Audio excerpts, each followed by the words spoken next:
विगत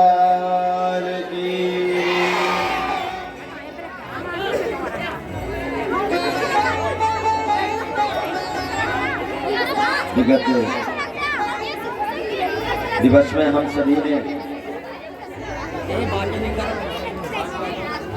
महाराज जड़ व्रत रघुगण इत्यादि प्रसंग भारत भूमि की महिमा आदि को जाना और बहुत ही सुंदर प्रश्न महाराज परीक्षित जी ने सुखदेव महाराज से पूछा कि महाराज एक प्रश्न मन में आ रहा है और इसलिए जिज्ञासा है कि आप उसका समाधान करें। सुखदेव महाराज ने कहा कि अवश्य पूछें। राजा ने कहा कि प्रभु भगवान को हम सभी आप कहते हैं, एक नाम प्रभु का समदर्शी कहते हैं, अर्थात परमात्मा सबके साथ समान व्यवहार करता है। और यदि भगवान समदर्शी है तो महाराज एक मन में प्रश्न आया करता है कि यदि भगवान समदर्शी हैं तो परमात्मा पर भेदभाव क्यों करते हैं? कैसा? देवताओं का पक्ष लिया करते हैं और देवताओं को मारते हैं। देवताओं का पक्ष नहीं लेते भगवान, देवताओं का ही क्यों लेते हैं? यदि भगवान समदर्शी हैं तो उनके लिए तो दोनों बराबर हैं। महाराज सुखदेव जी ने कहा बहुत सुंदर प्रश्न किया आपने। और राजन, आप जैसे कहते हैं कि भगवान समदर्शी है, फिर भगवान भेदभाव क्यों करते हैं, पक्षपात क्यों करते हैं? देवताओं का ही पक्ष क्यों लेते, दैत्यों का क्यों नहीं लेते हैं? तब सुखदेव बाबा ने कहा कि सुनो, भगवान किसी का पक्ष नहीं लेते, ना ही वो पक्षपाती है। वो तो वास्तव में समदर्शी है और समदर्शी के भाव से ही सदैव सबके साथ व्यवहार करते हैं। कारण क्या है कि परमात्मा का आदेश है। भगवान क्या कहते हैं कि एथा माम प्रपद्यन्ते तांस तथैव भजाम्यहम्। मुझको जो कोई भी जिस भाव से भजन करता है मैं उसको उसी भाव से मिल जाता हूं।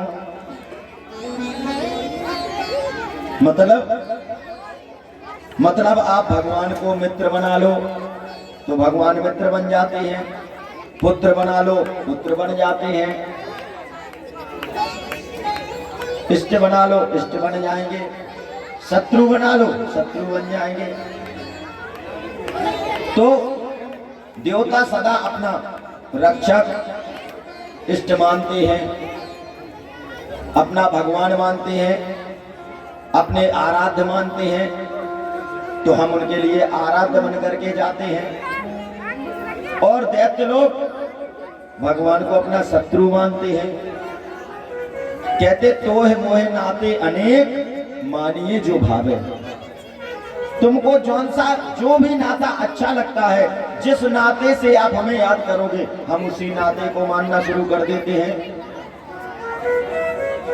एक बार क्या हुआ, दुष्टों ने कहा दैत्यों ने कि देखो सरकार, हम लोग जब आतंक मचाते हैं, परेशान करते हैं साधु संतों को, महात्माओं को, सज्जनों को, विप्रों को, तो आप फिर आते हो, प्रकट होते हो, जन्म लेते हो।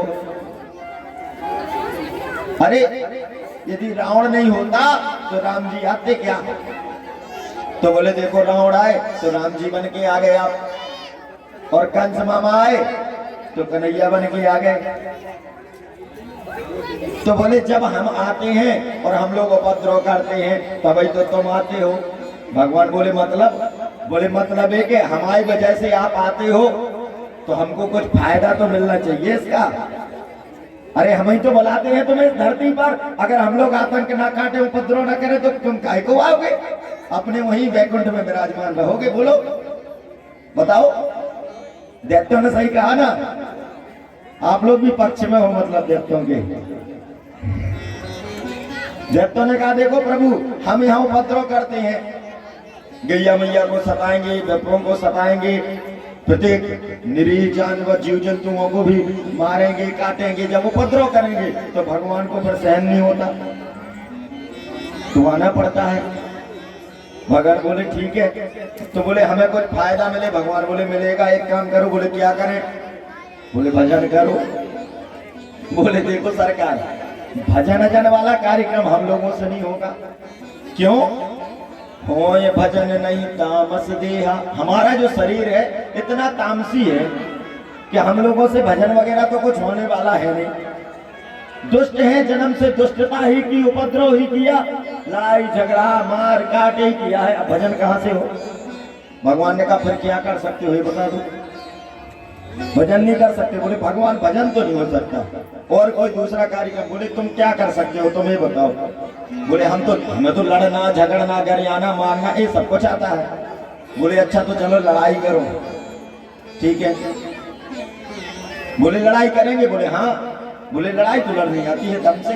तो बोले चलो तो हमें अपना शत्रु बना लिया करो, और हम आएंगे तुम्हारा कल्याण कर दिया करेंगे।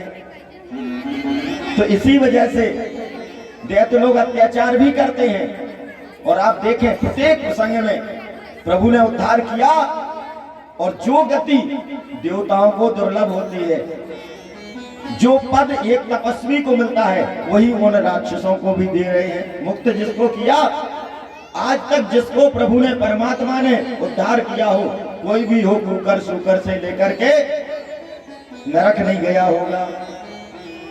भले ही राक्षस मरा लेकिन वैकुंठ गया सीधा। ये लाभ देते हैं। तो उन्होंने कहा जैसा मान लो आप, जिस भाव से याद करोगे हम तो वही उसी भाव से, क्योंकि भगवान का ये वचन है, ये था माम प्रपद्यन्ते तांस तथैव भजाम्यहम्। हम जो कुछ तुम्हें अच्छा लगे, जिस भाव में लगे उस भाव में तो हमेशा। और सच बताएं, ये मित्र से ज्यादा शत्रु का ज्यादा चिंतन होता है। क्यों? अभी आपकी किसी के साथ दोस्ती है, बहुत पक्की दोस्ती है, हो सकता है कि उस मित्र को आप 2 4 10 दिन 15 दिन 2 महीने 4 महीने के बाद भूल जाओ, बीच में 2 4 दिन याद ही ना आए उसकी। जरूरी नहीं कि सुबह से शाम तक मित्र की याद ही आए, कई दिन ऐसे निकल जाते जब नहीं याद कर पाते। कोई बहुत नजदीक वाले भी हैं फिर भी याद नहीं आते, क्योंकि मित्रता है, जब दिख जाएंगे या कभी कोई चर्चा हुई तो फिर याद आ जाएंगे। लेकिन महाराज यदि किसी से शत्रुता है तो जरूर याद रहता है, और जितनी तगड़ी दुश्मनी होगी उतना ज्यादा याद रहेगा। सोते जागते उठते बैठते, और कहीं दिख गया एक बार तो खून खौल जाएगा अंदर तक, नस नस में आवेश बढ़ जाएगा। अरे दुश्मन यहाँ बैठे कथा सुनने को, और जिससे अच्छी दुश्मनी और दिख गया तो कथा तो जाएगी भूल, उसी का चिंतन शुरू हो जाएगा, ये दुश्मन यहाँ पे आया कैसे। इसलिए जो मित्र बना के भगवान को पूछते तो वो तो कुछ देर के लिए हो सकता भूल भी जाए, लेकिन जो शत्रु बनाते हैं उन्हें भूलते नहीं भगवान। और भगवान का तो मतलब है तुम याद करो, चाहे शत्रु से करो और चाहे मित्र बन के कर लो। कंस इत्यादि से लेके क्या है, रात दिन गालियां देता था, रात दिन। एक को भेजा, एक मर गया, दूसरे को भेजा, तीसरे को, 24 घंटे इसी में लगा रहता था। ये जब तक मर ना जाए तब तक राक्षसी भेजता रहा, यानी 24 घंटे चिंतन करता था वो भगवान का, भले ही दुश्मनी से करता था। तो उन्होंने कहा भगवान ऐसा कोई उदाहरण है कि जिसमें दैत्य का कल्याण किया हो? भूले बिल्कुल। और याद आ गए सुखदेव बाबा को प्रहलाद। महाराज ये प्रहलाद कौन है? तो बताया कि जब पृथ्वी को उठा करके हिरण्याक्ष ले गया तो उसका वध श्री हरि भगवान ने कर दिया। तो हिरण्याकश्यप श्री हरि भगवान का दुश्मन बन गया। अरे मेरे भाई को मार दिया, तो हिरण्याकश्यप दुश्मन हो गया और उसने भयंकर तपस्या की। और इतनी घोर तपस्या की कि उसके तप से प्रसन्न होकर के महाराज ब्रह्मा जी प्रकट हो गए और बोले वत्स वरदान मांग लो। क्यों? क्योंकि आज तक तुम्हारे जैसा कोई तप करने वाला नहीं हुआ, अखंड तप किया। तो बोले प्रभु हमें अजर अमर बना दो। भगवान ने कहा ये तो बड़ा गड़बड़ काम है। बोले क्यों? ब्रह्मा जी बोले अजर अमर तो हम खुद नहीं है, और जब हम खुद नहीं है तो तुम्हें कहां से बना देंगे। तो फिर तो भगवान वरदान बोले वरदान बोले एक नहीं पर मैं कई वरदान मांगूंगा। बोले मांग ले भैया, वरदान जितने चाहे वो दे देंगे, लेकिन अजर अमर नहीं बना पाएंगे। अब उसने लगाया दिमाग, बोले तो देखो भगवान, ना हम नीचे मरे, ना ऊपर मरे, ना अंदर मरे, ना बाहर मरे, ना दिन में मरे, ना रात में मरे, पूरे साल के 12 महीने में ना मरे। अब सोचा क्या बच्चा? बोले बोले इस धरती पे जितने मानव हैं इन इंसानों से भी ना मरे, जितने जानवर हैं इनसे भी ना मरे, जितने अस्त्र शस्त्र होते हैं हथियार, बंदूकें, चाकू, छुरी, फरसा कुलड़िया, इनसे भी ना मरे। अब बताओ कितना दिमाग लगाया। और बोले सुन लो अंत में, ब्रह्मा जी तुम्हारी बनाई हुई सृष्टि में किसी से ना मरे। ब्रह्मा जी ने कहा बेटा तेरे जैसा किसी ने तब भी नहीं किया, चलो दिया आशीर्वाद, तथास्तु, और आशीर्वाद दिया। अब तो हिरण्याकश्यप मैं तो अमर ही हो गया। अरे ब्रह्मा की बनाई सृष्टि में किसी से नहीं मरना, ना दिन में मरना, ना रात में मरना, 12 महीने में नहीं मरना, अब कौन मरने वाला? अमर हो गया। और आकर के महाराज इतना आतंक किया, इतना आतंक किया, वरुण को पकड़ लाया, बोले पानी भरो। वायुदेव को पकड़ लाया, बोले झाड़ू लगाओ। सबसे काम करवा रहा, एक एक देवताओं को पकड़ पकड़ के करो करो सेवा। देवता बोले हे भगवान, प्रभु को समझने लगे, परमात्मा अच्छी कृपा हुई, इस राक्षस को पकड़ पकड़ के जिससे चाहे उससे काम करवाता है अपना। हम लोग भजन क्या करें, इसमें लग गए हैं, इसके भजन में। और जब पुकार की देवताओं ने, तो परमात्मा तो कृपा करते ही हैं कि महाराज उसी हिरण्याकश्यप के 4 पुत्र हुए, और उन 4 पुत्रों में चौथे जो थे वो प्रहलाद चतुर्थ पुत्र थे। और प्रहलाद जी पर भगवान की अनंत कृपा हुई, तो महाराज प्रहलाद को भेज दिया हिरण्याकश्यप ने पढ़ने के लिए। उनके गुरुजी के पुत्र हैं षंड और अमर, जिन्हें संडामर्क जी कहते हैं। गुरु पुत्र हैं, उनके विद्यालय में जो दैत्यों का विद्यालय है उसमें पढ़ने के लिए भेज दिया। अब प्रहलाद जी वहां पढ़ते हैं, और बीच में जैसे ही मौका लगता है तो प्रहलाद जी क्या करते हैं, अपने मित्रों को सबको सत्संग सुनाने लगते हैं। एक दिन क्या हुआ कि हिरण्याकश्यप ने सोचा कि चलो थोड़ा देख आए कि बेटे की कैसी पढ़ाई चल रही है। आप हॉस्टल में बच्चे को छोड़ देते हो तो बीच में जाते हो देखने कैसी क्या चल रही है, पता कर ले। उस समय तो आश्रम होते थे, वो व्यवस्थाएं पहले से थी और बहुत सुंदर थी। महाराज हिरण्याकश्यप गए और जैसे ही पहुंचे तो प्रहलाद ने कहा पिताजी प्रणाम, उठा करके गोदी में बैठा लिया। बोले बेटा पढ़ाई कैसी चल रही है? बोले पिताजी बहुत अच्छी चल रही है। कोई एक आध पाठ आठ याद है तो बताओ। प्रहलाद ने कहा बिल्कुल, अभी लो तो बताओ। कहने लगे, बोले पिताजी ये जो संसार है ना, क्या है? बोले ये संसार है अंधे कुएं की तरह है, इस संसार में कुछ भी सार नहीं है।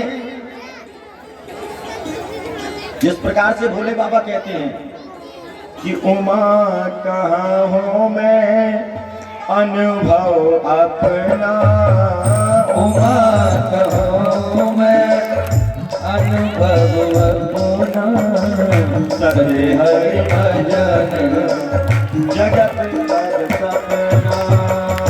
उमा कहूँ मैं अनुभव अपना, सत्य हरि भजनो जगत सब सपना।